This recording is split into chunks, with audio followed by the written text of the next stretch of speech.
5 minutes to curtain. Okay, new guy. Thank you very much. We're professionals. We know when the show starts. We know time. Thank you. We can tell time. You can get me a coffee, though. How's that sound? Yeah, thanks a lot. make that too. Thank you. We'll give you an autograph later. Who the hell was that guy? No idea. Whew, the International 7. You ready for this? Ain't no problem some tools and a few strong backs can't solve. Hey, that's Meepo. You actually know the game this year. Know the game? Practically the Dota Queen. Yes, finally. Whoa. Who's your favorite character? Hero, not character. Nice. And that would be Meepo of the Timbersaw Meepos. And my MMR is Platinum. Platinum.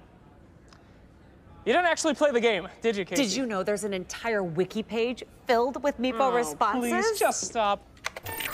What's this? A little something I've been working on. Oh. Okay. I call it Dota Immersive Mode. Turbo tutorial set, and in just a couple of minutes, we don't have a couple of minutes, okay? Yeah, shut up, all right? All right, well, now you're just being a jackass. Don't ever call me a jackass. Okay, psycho. What's the big deal? Look, when I was growing up, I had these growth spurts. I was awkward, my teeth were too big, and I kind of smelled. The kids would call me Donkey Boy and then Jackass, and sometimes they would just call me Jake-ass. Even my grandfather, my sweet Pep, even he called me Jackass. Hey, it's not funny. They followed me around for years. I'm sorry. I had no idea. It's fine. Let's just play.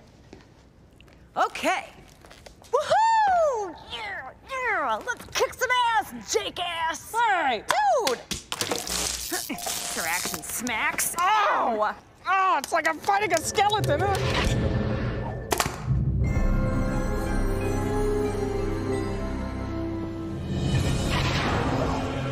Whoa! I look awesome! And you?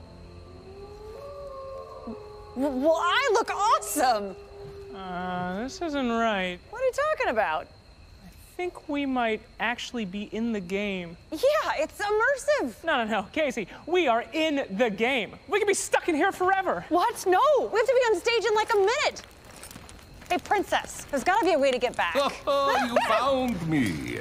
Welcome to the secret shop. What's he doing here? Shh, maybe he can help us. I can grant you the might to overpower any foe. No thanks, we don't need that. We're just trying to get back to Key Arena, okay? Would you be swift? Yes, we need to be there like now. Would you be wise? Crap, he's trying to upsell us. Come closer and I will unlock your inner cunning. Okay, I'm getting really sick of this. Would you like a cracker? A cracker?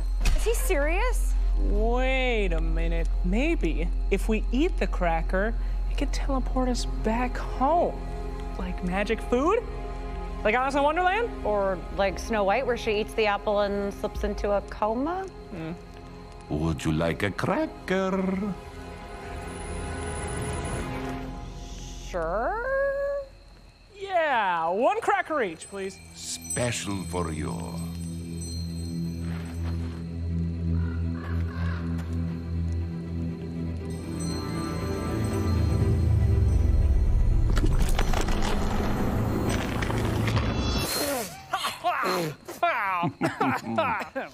I'm pretty sure those are just regular crackers. So stale.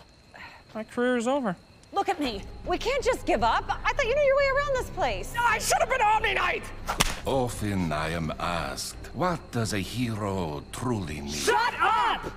I know my way around when I'm playing the game, not when you get me trapped inside of it. Oh, so this is all my fault? If you had just done your homework just a little bit, just for once in your career, we wouldn't be here. If you hadn't forced me to play your stupid tutorial. Okay, this is not on me. Oh, it absolutely is. You... Don't you say it. Jackass. Excellent choice.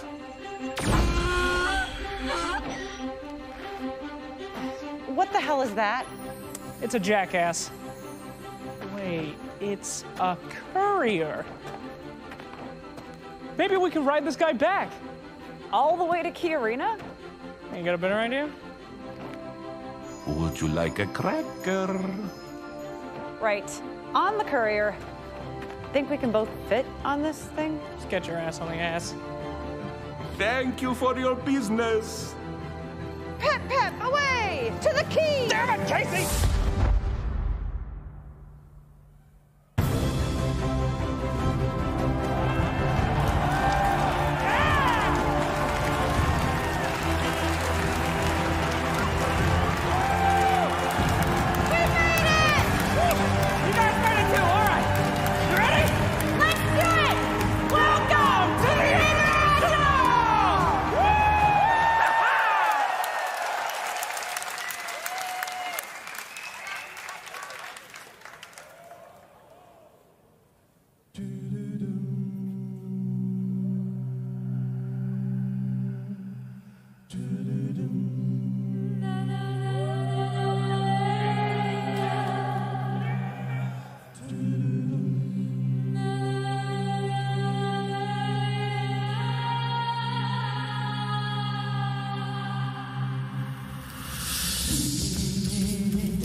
For the better part of a decade, the International has invited the world's finest Dota teams to wage battle for the Aegis of Champions and the largest prize pools in all of esports. Fans from around the world have come together to celebrate this shared passion. Live at the tournament and in gatherings across the globe. Now we assemble once more to honor the moments that define us and witness the genesis of things never seen before. Ours is a fire that burns the world over. The Aegis awaits in the heart of Seattle, but the international spirit resides in us all. For the first time, the Aegis stands undefended. 16 teams compete for ultimate glory.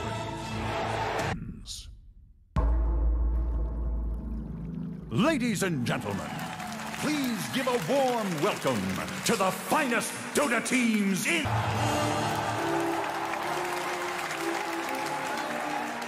Digital Chaos!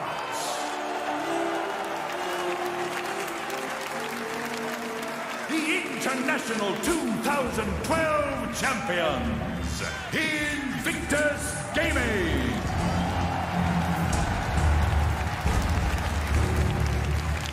Virtus Pro!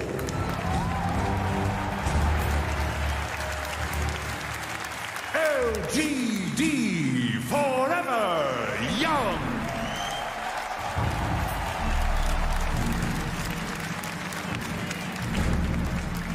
The Shanghai Major Champions, Team Secret!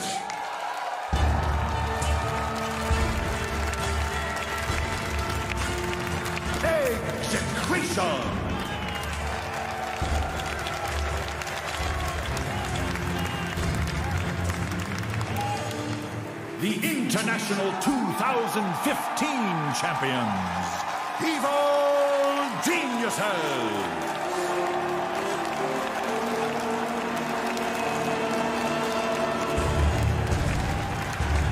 TNC Pro Team.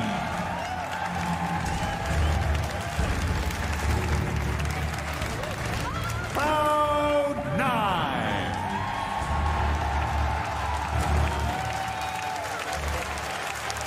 Team Empire.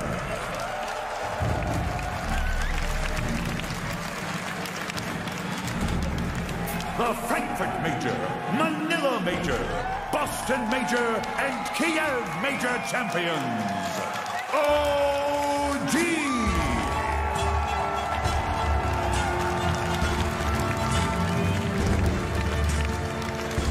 The International 2014 champions, UB.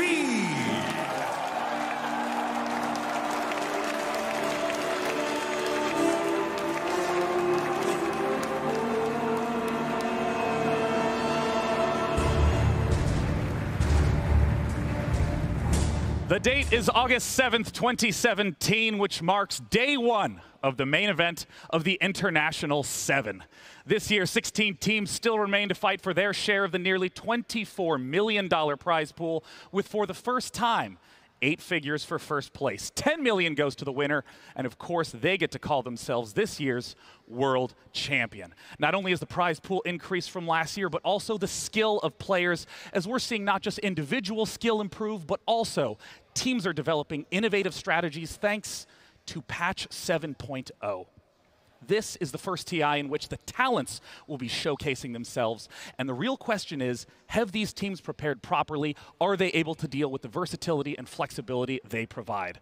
My name is Day9, and it is an honor and a privilege to be a host here at TI this year. And in order to bring to you all the information and education as to why all these players are so awesome, I have the most brilliant and handsome men in all of Dota joining me today. We got PPD, Merlini, and Ake. Gentlemen, good morning, welcome. PPD, how you feeling?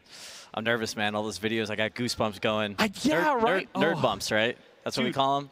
Yeah, because, I mean, it's so much calmer in rehearsal. Because, I mean, the auditorium's empty. No one's here yet. You don't hear the roar of the crowd. We're currently just outside of the main arena, and you can even feel everyone from inside here. It's the only event of the year you get butterflies in your stomach for. Yeah, right? For sure. Okay, how many years have you been here at TI? This is the 5th time that I'm here, but this year I'm not playing, so it's going to be fun. So, dude, I got to ask, as someone who's played in TI and as someone who's now here, what is the big difference between playing at a regular event, playing online, versus showing up to this stage? I mean, TI is everything for every player, I think. It doesn't really matter if you've been winning tournaments or even majors. You want to win a TI, so everyone is going to bring their best here. What are the big hurdles in terms of overcoming as a player? Do you have to like develop a ritual in order to focus? Does it feel still like you can get in the zone and play your usual game? I think everyone has their own thing, how they want to prepare for the tournament. I don't know. I don't really do anything special. I'm just quite calm before the games. I'm actually more like nervous to be here than playing, which is kind of weird in a way. Yeah, it's scary, man. If you mess up here, they're going to make a Twitch clip, man. You're going to be on the front page of Reddit. That's going to be fun, though. Yeah, it's great. PPD, I mean, we were coming here yesterday, and you were talking about the significance of this, just all the emotions around this event. Talk to me a little bit about that now.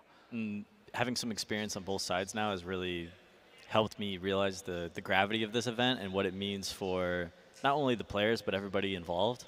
And it's an exciting time. I'm very anxious, definitely more anxious to be here casting or working on the desk than I was playing, for sure.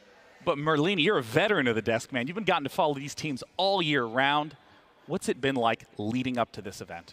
Well, we always wait for this. This is our Christmas of every year. Back before I was an analyst, I actually took days off for this event, but not for Christmas. So it's just your time to hang out with all your Dota friends and watch some good old Dota. Yeah, I got to say, because I've watched every single TI since TI2. I was at TI2. I was at TI5. I got to see the Echo Slam live. Oh, my God. I got to hear Toby's voice crack in the auditorium, and it's a real honor to be here once again because These players are so good. Oh my God, the group stage matches were insane. I mean, what were some of the highlights for you in terms of the group stage, Peter? I think just watching LFY, kind of like that, yeah. like the one Chinese team that stands above the rest. All of China has done really, really good here, but LFY, I don't know, man. They're hard to say they might not be the champions. My highlight was a 120-minute game. 1 hour defense versus Mega Creeps. You were casting, right? Yeah, I was casting it. I was like, I don't know who's gonna end. I didn't know who was gonna win until like the last 30 seconds of the game. It was crazy. Yeah, and it was very intense for a lot of times during that 120-minute period. It wasn't just literally sitting in base with no action. I mean, there was a lot of attempts to get to Roshan, a lot of big buybacks, a lot of close, tense battles. What about you, Aki? What were some of the highlights from the group stage? For me, it's not a highlight. It's more that I'm surprised that OG didn't get to the upper bracket. Coming into this tournament, winning 2 majors, everyone is going to think that they're going to do like super well here. And the thing is, they didn't do good. They went 9-7, I think, in the group stage, but it just wasn't enough.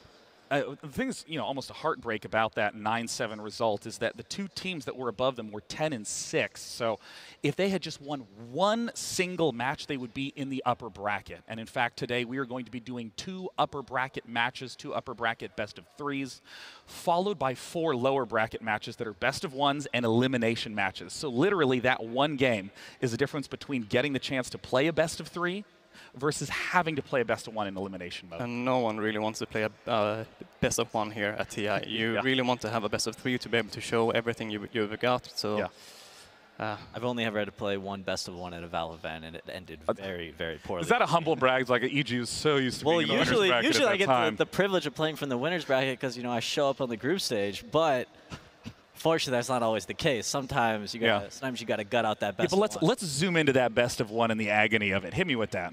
Well, I thought we were going to win, and then, I don't know, I'm sure we all made mistakes, some more than others. But, yeah, you realize you're going home with last place, and you kind of wasted your time here. Brutal. Well, I mean, everybody's getting paid, so it's a fun event to be at, but we're going to see some hearts break today. Yeah, I mean, every single day will showcase elimination matches. And, of course, we're very excited for the winners bracket matches coming up. It's going to be Liquid versus IG. And, of course, another pair of blue teams playing Newbie versus Evil Geniuses. And there's a lot of crowd favorites here, a lot of TI championships and major wins among them. So super excited for those matches. Is there a highlight match that you guys have in store today? For me, it's the first match. I think Liquid played super well during the group stage, and I didn't actually think they're going to play it that well. So I'm really excited to see how they're going to perform here at the stage as well.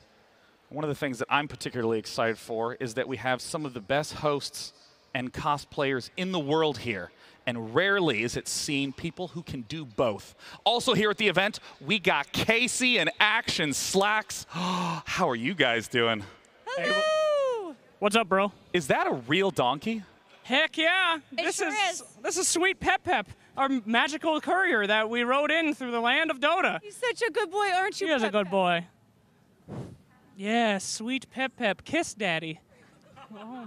Slacks has been very comfortable all morning. I just want to point that out. Oh, very comfortable. Yeah, it's very good. Me and Pep Pep go way back. Hey, let's talk to some fans. We got a whole line out here in front of TI right now. Everybody's trying to get in the building. This is the first game.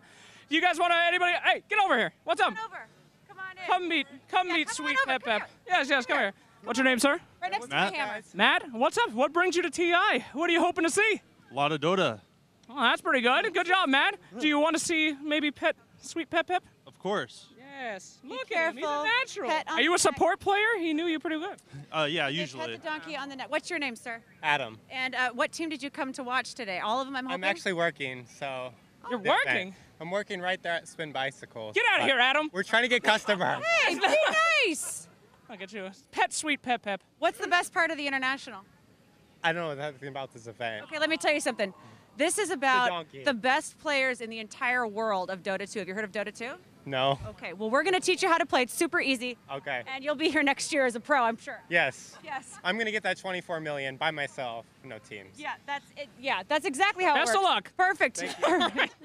Welcome to the community, sir. Thank you. You know how we welcome people to the community? I don't want to. We hit them with Smash the him. hammer. Kill him, Casey. All right, thanks. Sorry. Anyway. All right, well, things are pretty hot out here. The donkeys are ready. The couriers are ready to go. The secret shop is up. There's a big line, though, because this is the only guy that's actually delivering anything, so we'll get him to work. Don't worry, guys. All right, well, thanks for watching. Back to you guys. Thank you, Casey. Thank you, Slacks. And also for any of you who need a bicycle, there you go. Pleasure to have you all here. And of course, you know, I do want to say for any of you who are returning Dota fans who've seen TI before, welcome. And for any of you who are brand new here, welcome. We're so thrilled to have you here. And once again, it will be our responsibility here to help convey what is so interesting about these plays and drafts, to highlight how skilled these players are. And one of the things that's been truly remarkable to me in watching the group stage matches is how interesting drafting has become. Because typically, especially at low levels, you think in terms of the lane position. Who goes to the off lane? Who goes to the mid lane? Here are the heroes that fit into the mid lane. But I've been watching EG drafts, and after 4 picks, I'm like, 3 of those, I guess, go in the off lane, and one's a support. I mean, players are switching heroes into all sorts of weird positions. I mean, what's your read on this, PPD? With the introduction of talents this year, it's really opened up a lot of heroes to have more possibilities, more opportunities to support or to carry. So teams are really getting flexible on their lane setups, trying to give themselves the best early game advantage that they can. And I mean, what are some of the specific heroes that you think like are able to be flexible in those ways? Oh, there's a ton. Earthshaker's like one of the most popular. Oh, yeah. Nyx Assassin with like the 80% win rate that we saw in the group stage. 80% win rate after 40 games picked, which is just an extraordinary percentage. Yeah, a lot of times teams are picking these versatile heroes with their first 2 picks and then deciding later in the draft if they need to shift them to support. Yeah. And okay, I'm curious if you have some comments on some of the heroes that have really stood out to you as interesting or unusual in terms of their performance in the group stages. For me, it's Lich, because he hasn't been picked much throughout the whole year, but like now he's been picked a lot, and it's what Peter said, that it's a hero that can go on like any lane, so they don't really know if it's going to be mid or off lane or safe lane. So it's quite an open pick in a way, even though he's always support. Yeah. And Merlini, of course, you've gotten the opportunity to cast so many of these games, watch so many of these games of these teams throughout the year. Are there certain patterns that you've seen emerge just here that contrast with some of the previous majors? I would say a lot of it has developed since TI6 when wings were super flexible. I think you mentioned like Puck too, Puck Earthshaker, like these kind of heroes can go anywhere. Yeah. And I would thought wings would do really well in this patch because you can play anything anywhere. Yeah. But we have seen a lot of flexibility in the first 2 picks where they can really go anywhere. And I think DC did that a lot too during last year's TI, and it's kind of evolved from there. And it's been super interesting to see how this has played out in the group stages. For any of you who did not get the opportunity to see those, there were 18 teams placed into 2 groups of 9. And these were where we got the seedings for the final main event bracket today. In case you missed it, let's take a look at a recap of the group stages.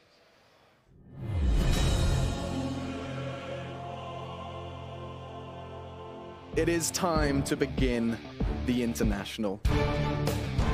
Look for the hole. He's got to find the opening. That's 3. Universe, you monster! How could you? Oh my God! Oh no! No way! Fuck. He's alive. Up against her. Jesus Christ! What was that crit? Resolution just explodes. The Queen of Pain. The Bristle is still freaking alive, Winter. How does he do this? Where's the Aegis? No one's picked it up. They can't find it. Where's the Aegis? It's stuck. Where the hell's the Aegis? We've only had 3 Mega Creeps come back in the history of TI, and there's been 2 in one day. This anti-mage, if they could kill him off here, this would be so tremendous. But as you look at the damage, Sakata blows him up to hell. IGV. After 128 minutes, GG is called. FN's had enough. TNC are winning this fight. He's down! The throne, Winter. That's GG. What a day, Parker. What a day. Ladies and gentlemen, we have lost our first 2 teams of TI. From Group B, you will see Hellraisers depart, and they'll be forced to watch from the stands. On the other side, we have Fnatic from Group A, who will not have a chance to play their favorite game in the key arena. The Shadow Blaze there. Oh, the ward trap! Kuroki holds back the Sven. Jump forward from GH. They got Broodmother dragging Matoman back inside the basement, right on top of Yapsor. But Tomaman will just eat everybody alive. And Liquid will win the series 2-0. Liquid are going to be top of the table in their group. LGD, Evil Geniuses, and TNC all are going to be in that upper bracket. And that scary lower bracket, that fate has been sealed for OG. Monet not brought down the chain frost. All of VP crumbling around them. The fissure again! Ah, boom! are you kidding me? Makes it 3, they might get 4. LFY just playing with their food here. Woo. This team's good. They are really, really good. In Group B, LFY, Newbie, IG, and Virtus Pro will be in the upper bracket. As the main event kicks off, we'll get closer to finding a champion.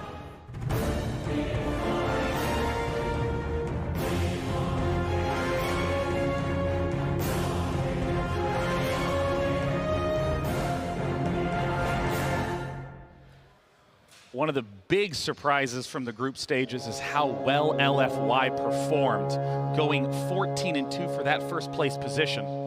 And nothing else I say matters because the horn just sounded, which means our very first game of our very first match is about to happen. Exciting. Oh, finally. I know, I know. Waiting long enough, right? All these intro videos and fancy graphics. I know, you don't want to hear about my opinion of LFY. I'm a 3.1K player. It doesn't matter. Nothing I say matters, but the next group stage, or the next, no, the first main event match is going to happen. It's going to be Liquid versus IG. And before we even get into these teams, just quick thoughts on which one you think is the strongest. I think Liquid. They showed up really well in the group stage, and I really like their draft as well. They usually open up with 2 open picks, so I think they're going to have a good lineup every game. Well, we do have that lineup for Team Liquid. Let's take a look at who's playing for TL.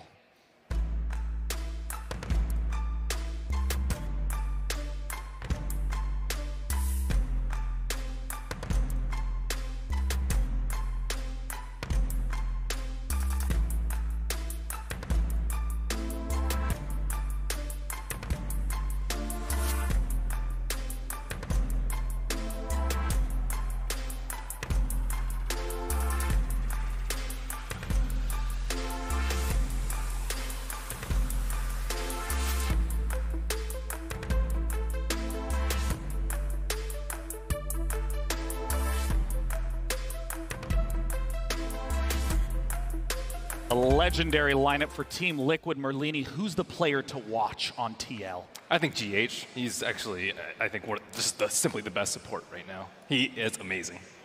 Their opponents are, of course, going to be former TI champions. Let's take a look at IG.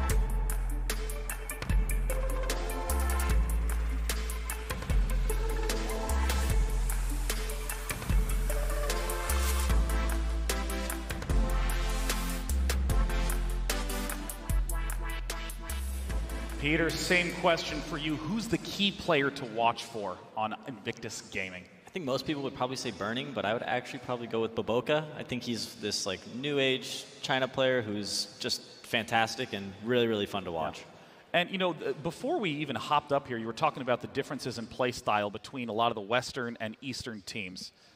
Share a little bit more of that with me. I think Eastern teams in general have just been playing much better as a unit.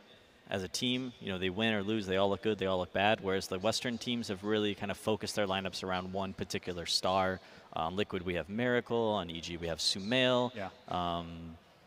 Even Newbie, like one of the teams that isn't really similar to all the other Eastern teams, SEC. Yeah. I mean, I remember that in watching Team Liquid, they would always seem to build around Miracle or Matumba Man, but I mean, a lot of the Chinese teams, particularly LFY, IG, are doing this mass 5 play as a team style. I mean, you got the chance to look at some of these games, Merlini. What were the highlights in terms of play from IG?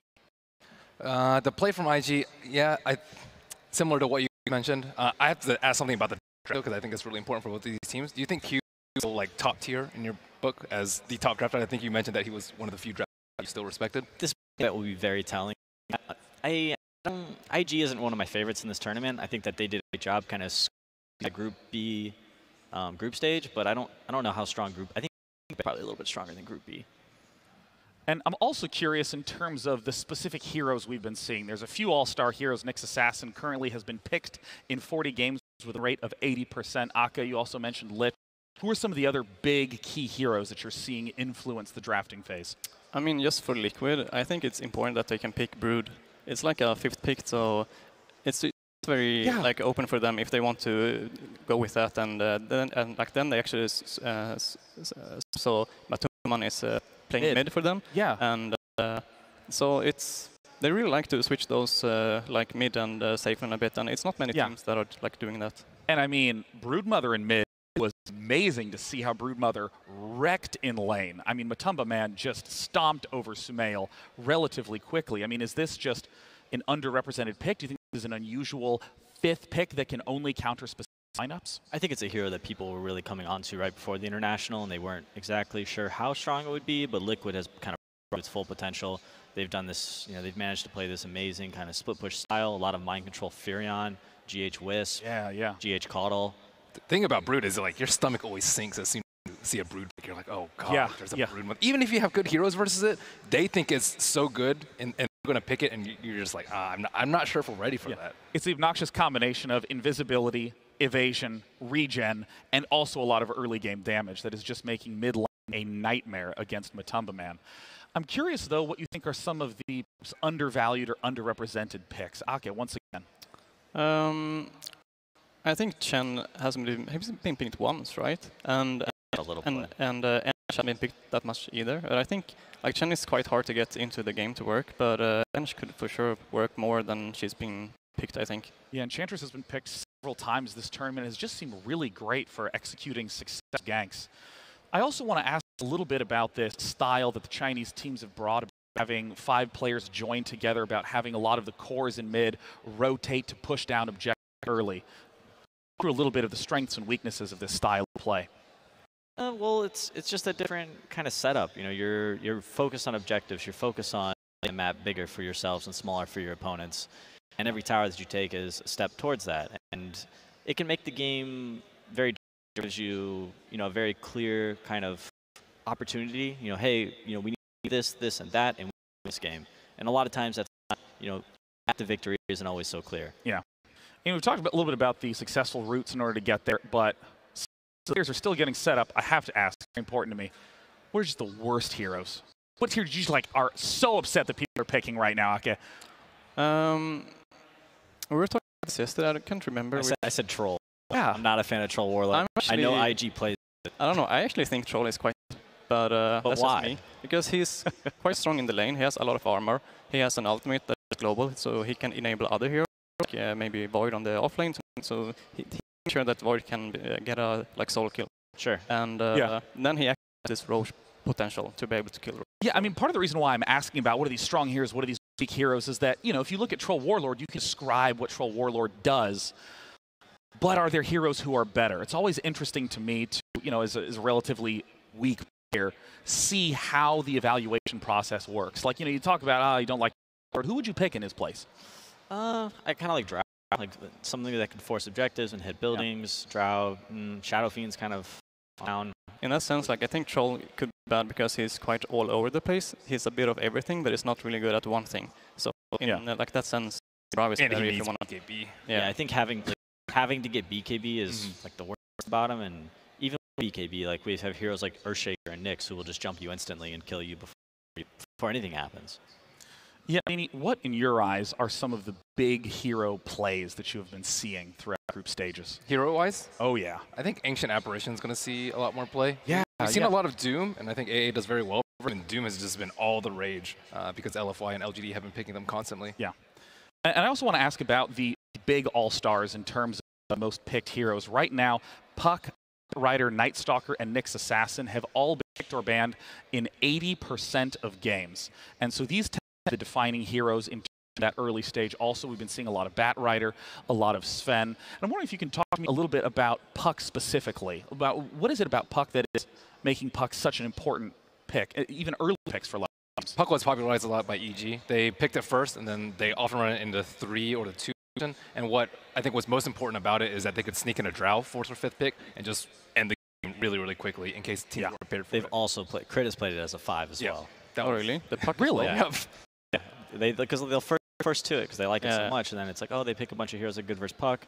He's been playing Bat you can play it now. Sumail's like, I don't want to play Puck this game. I'm actually surprised that they put Bat on support, but it has been working a couple of times, but it went disastrously in a few games too. Yeah, I'm not a big had a bad first pick. Because, like, give it to your 5 position, and he just, what does he do? Now he's like this hero that doesn't really have a place in the game. It's been interesting to see Sand King getting picked quite a lot. Of course, he tends to be a very common, safe pick. You know, you've mentioned that he's got a stun. He has pretty good clear. He can participate well in team fights, but it was close to a 30% win rate over the first 3 days of group stages and has only just recently risen up close to 40%. And I'm wondering if you can talk to me a little bit about the Sand King man. Well, I'm not a big fan of stat numbers just because maybe bad teams just pick Sand King, but a lot of these heroes that are really popular and getting a lot of play is because they have options. You know, they're very first 2 picks, which means they're going to get picked in a lot of games, and you can slot them into support, off lane, like Shaker. We see him even in mid. Sand King, he fills roles, and I think he's just a little underwhelming compared to other guys. Of course, I want to get one more comment from you, Ake, because you see that countdown. 30 more seconds left until this first game pops in. What do you think is going to be the most important key to winning this match? I think IG has to ban Wisp and Coddle because she's just a beast on those 2 heroes, and that actually opens up the draft a lot for Liquid because they probably know that they're going to ban these 2 heroes, and if they don't ban them, they're going to pick it. So, yeah, I mean, I especially know the Wisp ban against Liquid is something that has come up time and time again because of the skill of GH. And with just a few seconds left remaining, it is my absolute pleasure to let you know that Team Liquid versus IG is about to be underway. This is a match that I've been excited for since just seeing them slowly climb up in the group stages, imagining if they would wind up fighting together first round. Team Liquid versus Invictus Gaming. Game 1. And the draft will be beginning now. Of course, Kuroki, legendary. Q, legendary. Who has the edge? Merlini, who's going to have the edge in the draft? I think Kuro has the edge in the draft because of GH's support pool and how they have to ban it out. I think Kuro's got a better team around him. I think he's got better options. Makes drafting a little bit easier. Makes you look a little smarter than you actually are. Yeah. That being said, Kuroki's had some disappointing TIs in recent years, so who's to say? I think this could be the year that he's actually going to get his top placement. Maybe not win the whole event, but... It looks like it. And starting in the winner bracket is definitely a good place to begin. It's a very good start for sure. And they got to pick their opponents, and I think they, getting IG in the winner bracket to guarantee like a top 6 placement, right? That's pretty opportune. I would. Would have a hard either time of believing they would either of you guys change any of the pickings if you were any of the teams? No. No, I don't think so. I think the first place team definitely picked the weaker of the 2. What about the 5th place teams? What about lower bracket? What about them? Oh, like was it Infamous versus Empire? Infamous is versus OG. I know. Would you pick Infamous or Empire if you were OG? I was just curious about. I think everybody kind of picked the right guy. Okay. Picked the right guy. We'll see.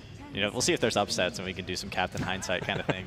We actually see here that Invictus Gaming isn't banning the Coddle, so maybe Liquid is just like waiting with it, or they want to get something other, like another hero first, because they have been picking Coddle a lot before, but.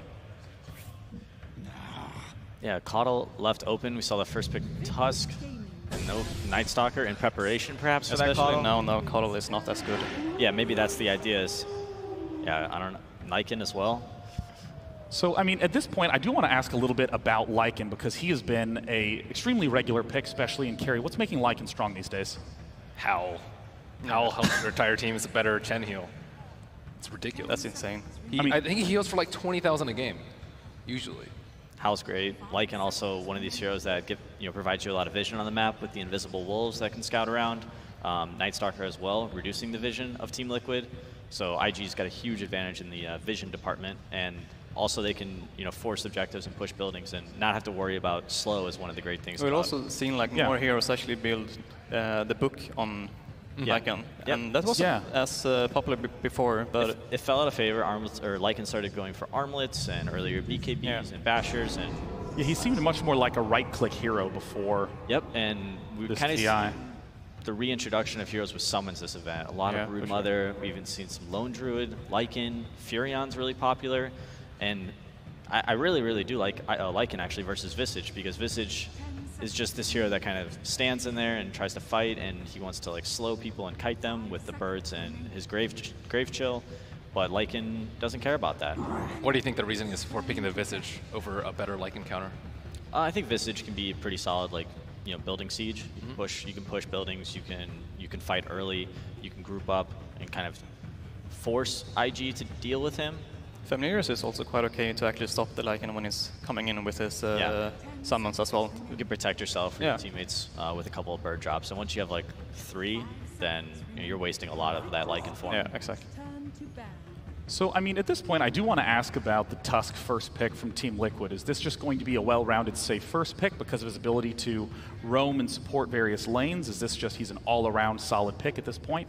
I think it's just I think it's a comfort pick for, I would say, KuroKy, right? It's KuroKy. And it's a hero that's very neutral. It doesn't, you know, he doesn't tell a lot. And with the first pick, they wanted to keep their draft pretty open, which is why I would think they would go for it.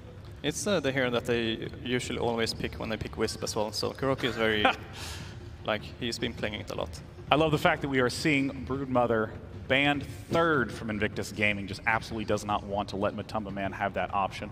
Yep. I'm also interested by this Monkey King ban from Team Liquid first as well, given that Monkey King has not really shown up too much. That's the Baboka special. That's his hero. He invented that hero. He arguably put OG in the lower bracket with that hero. So at this point, how would you describe just the qualities of these teams in terms of their first 2 picks? I mean, tell me a little bit about TL. Team Liquid, pretty solid starter. I'm a little bit surprised by the early Visage. I wouldn't have guessed that out of them. I thought with Wisp and I guess Caudle was still in the pool, but Night Stalker being there really deters that pick. I would think they would go for the Shadow Shaman, but really, really bad against Lycan throughout the game. So this, you know, they're just adapting to what IG is doing, and I think they're making some good decisions so far. Yeah, Batrider has been a super common pick throughout the entire group stage. Often picked first or second. Oh, Bristleback, interesting. The thing that IG is like doing here is that they're gonna have the wolves to scout people, and they have Bat to be able to like catch them when they find them, and NS can also reduce the vision from the enemy team with his ultimate. So they're gonna have a lot of vision advantage on IG. Yeah, I mean, having 3 excellent vision heroes is going to help in terms of all sorts of positioning. The Bristleback pick is very interesting to me. I mean, just in terms of statistics, which again, I know we distrust PPD. Don't you bring up stats around me. Here it comes. Here's a stat. Lowest win rate of all heroes in 5K and up games. Yeah, but how has Team Liquid been doing with them? Team Liquid is not one of the lowest win rate teams at TI, Peter. Ah, well, there we have it. There you go. Stats don't lie. I think Bristleback is... Oh, sorry, you can go ahead. Oh, I just think he's a great tool for Team Liquid to group up and really just kind of force objectives and not have to worry about the vision disadvantage that they're definitely going to be at. IG won't really want to jump in and grab the Bristleback if the team is behind them. Then it's a very good... Yeah, they can send Bristle in, and they can kind of hide behind them and wait for IG to initiate, and then they can look to counter-initiate. What I'm looking for from Team Liquid is how are they going to deal with this lasso? You know, arguably every fight is going to begin with IG's Batrider blinking in and grabbing somebody. You know, they'll have all the vision in the world to hopefully get a good selection. And problem here is that they also pick their 2 support heroes, so they can't really fill in an Oracle or Venge or any other hero that can stop Visage it. could be core. Visage could be core, yeah. It could be. Yeah. Could be. I mean, Kunkka has been a very popular pick against Batrider to try to X your heroes back. Yeah. I don't know. Like, what other heroes has GH played besides Wisp, Caudle, and Shaker? Shaker. I think he's played maybe Night Stalker a little bit. I'm trying to think. I'm not sure. Sand King. Yeah, I don't know if I like any of these heroes for him though. Maybe Does IG's in a Matumba Man good play spot right Visage now. though? Have you seen Matumba Man play Visage? I don't. He has He's played in pubs a lot. Yeah, I So would I know. imagine so. A lot of 1 positions came here ready to play Visage. Yeah. Because EG is the team that I've been seeing like picking him the most on position 1. We got AA here. I actually really, really like it. They're lacking in control a bit, but whoever Bat grabs, you know, they're arguably not going to be able to save him anymore. Maybe does GH play Oracle? Does he play Tusk? I bet he plays Oracle. Yes. Oracle ultimate, nice ability to save whoever winds up being lassoed. Not my favorite hero versus Lycan, but it can work. So at this point, Invictus very much so is in need of a strong mid laner, unless they're going to do something unbelievably kooky with this lineup. AA mid. Do they even have enough damage to kill the Bristle? Can he just build Hood and just kind of walk at them. Yeah, actually, what would you highlight as like the biggest weakness of each team that you're seeing with these given picks, Merlini? Well, I don't think Team Liquid have any way to really stop them from initiating. There's like no way that Night Stalker, Lycan, and Bat aren't going to be able to get the jump on this team. Like Tusk and Visage aren't very, like these heroes aren't very good at protecting their supports. Like you can stand in front, but you can't actually do anything about it. And how would Team Liquid want to try to overcome that in their last 2 picks? I think have a really strong team fight. Like you like get a pipe and kind of dare them to go on you, where they might not have enough damage, and then you just get counter-initiated and destroyed. Now they actually have a way to stop the lasso if Weaver gets Aghs, but it's probably going to be a position 1 Weaver, so Aghs is not the first item that he's going to buy. Yeah, I would guess the Visage is probably slotting in for GH as the support, and Weaver is a hero that naturally builds Lincolns. That's something that I really like against Batrider. Kind of shuts down and limits everything that he can do. Also, Weaver can pretty much solo in a 1v1 matchup versus Batrider in the early game because of Shikuchi allowing him to move at max movement speed. And it's very easy to like remove all the stickies, and you have infinite mana to spam when you purchase a magic stick. That's actually a really great point. The fact that picking a hero that can easily buy a Lincoln's in order to respond to the Batrider. Yeah, ideally against Batrider, you want almost all your cores to be able to have access to that item, or someone to save them in case they do get lassoed. They could still get Drow on Liquid, right? And put Weaver offlane and Bristle mid. Drow? They could do Drow. People have kind of liked Lycan against Drow, but everything else is not great against Drow. And IGs, I think that what they're really lacking is team fight, and they can be really susceptible to Team Liquid grouping up and pushing down a lane. But they do have the last pick, which will be a very powerful mid hero, I would guess, that they think can win them the game. Yeah, and I mean, there's already hints that Invictus Gaming is setting up for that, banning Ember Spirit, which is one of Miracle's strongest heroes. Seeing him go 20-1 in games in group stages was really remarkable. And a ban on Templar Assassin, and the instant pick Invoker for Miracle. A signature strong mid. I don't know. I'm kind of liking where IG's at right now. They got Lycan, he can build a BKB. Night Stalker can silence up the Invoker.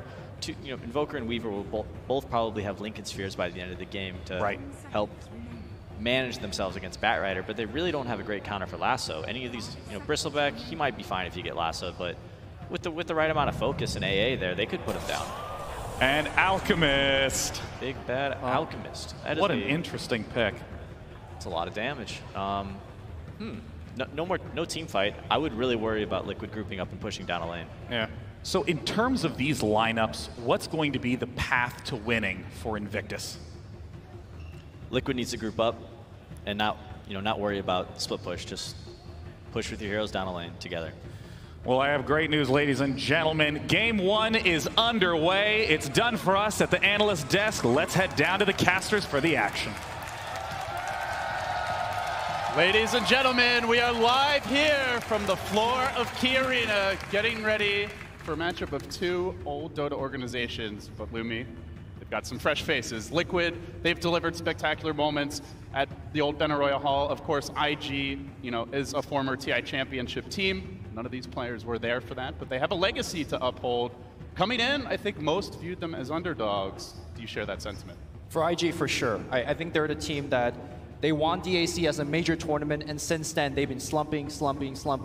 And I think PPD used the correct term when he said they squeaked into the winner bracket. They were just 1 win higher than VP. And honestly, they got chosen by the top. I think Alchemist provides a lot against Team Liquid. Team Liquid likes to group up and push as a lineup, and you throw down that acid spray, well, the push is going to get weakened. It's a lot easier to defend. And also, having an Alchemist on your team just gives them the impending clock. If you don't beat me in 20, 25 minutes, Alchemist will take over a game. And we'll see if IG will have that game plan working out for them. But as the panel pointed out, I think they were favoring IG's draft, and I think you and I also favor IG's draft. Yeah, I'm curious to see how the Alchemist fits into it exactly. Obviously, this hero is very annoying if he gets farmed. So what will the build be? Are we going to see that, the traditional nowadays Radiance build? Do we see that old school super combat build? I think Sumail went for it one time on EG. How do they look to play around this Alchemist? That really will be the